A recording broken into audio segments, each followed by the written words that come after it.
Assalamualaikum warahmatullahi wabarakatuh. Perkenalkan, nama saya Nur Husna dari kelas M239 akan menjelaskan kembali mengenai materi klasifikasi bunyi. Bunyi terbagi menjadi tiga, yaitu vokal, konsonan, dan diftong. Yang pertama, klasifikasi vokal. Bunyi vokal biasanya diklasifikasi dan diberi nama berdasarkan posisi lidah dan posisi mulut. Secara vertikal dibedakan adanya vokal tinggi, vokal rendah, dan vokal sedang. Kemudian, secara horizontal dibedakan adanya vokal depan, vokal pusat, dan vokal belakang. Nah, kemudian ada karakteristik vokal. Karakteristik vokal atau kualitas vokal dibedakan oleh tiga faktor, yaitu tinggi posisi lidah di dalam rongga mulut, kemudian bagian lidah yang berubah posisi, dan bentuk bibir ketika vokal itu dihasilkan. Posisi lidah dan mulut rongga mulut. Atas dasar posisi lidah di dalam rongga mulut, vokal dapat digolongkan menjadi vokal tinggi apabila vokal yang dihasilkan dengan posisi lidah yang tinggi. Kemudian, vokal sedang, vokal yang dihasilkan dengan posisi lidah yang sedang. Kemudian, vokal rendah, yaitu vokal yang dihasilkan dengan posisi lidah yang rendah. Kemudian, menurut bentuk mulut dibedakan adanya vokal bundar dan vokal tak bundar. Disebut vokal bundar karena bentuk mulut membundar ketika mengucapkan vokal tersebut, seperti vokal O dan vokal U. Kemudian disebut vokal tak bundar karena mulut tidak membentuk bundar melainkan melebar saat mengucapkan vokal tersebut, seperti misalnya huruf I dan huruf E. Yang kedua, konsonan. Konsonan adalah jenis bunyi bahasa yang dihasilkan dengan adanya hambatan atau penyekatan aliran udara di saluran vokal.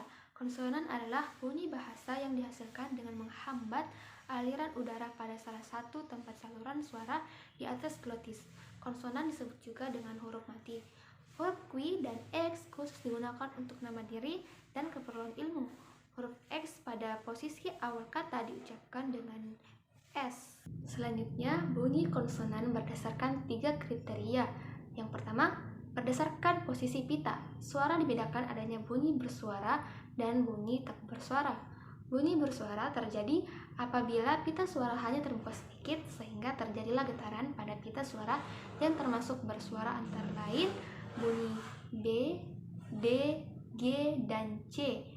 Kemudian bunyi tidak bersuara terjadi apabila pita suara terbuka agak lebar sehingga tidak ada getaran pada pita suara itu, yang termasuk bunyi tidak bersuara antara lain yaitu S, K, P, dan T. Yang kedua, berdasarkan cara artikulasinya.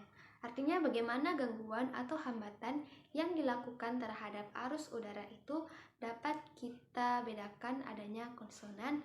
Yang pertama, hambatan atau letupan, yang termasuk konsonan hambatan ini yaitu pada huruf P, D, T, D, K, dan G.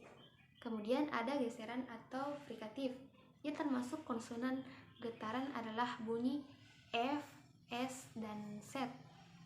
Paduan frikatif yang termasuk konsonan paduan antara lain yaitu bunyi C dan J.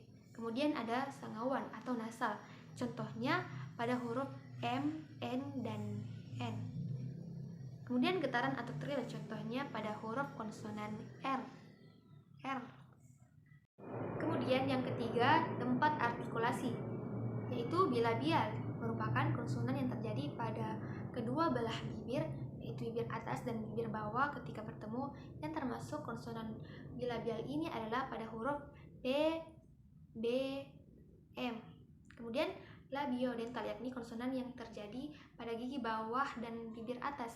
Gigi bawah merapat pada bibir atas, yang termasuk konsonan labiodental yaitu bunyi F dan V. Kemudian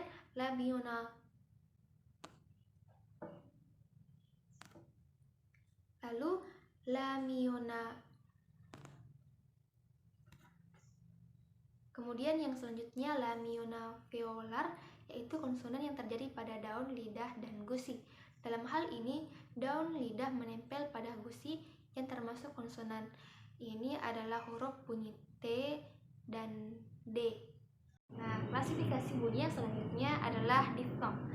Diftong dalam bahasa Indonesia dilambangkan dengan gabungan huruf vokal seperti AI, AU, EI, dan OI.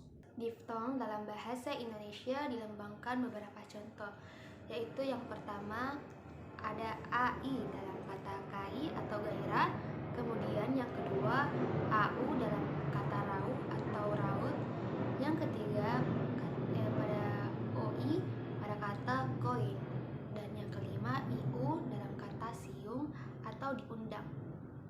Sekian dari saya, mohon maaf apabila terjadi banyak kesalahan.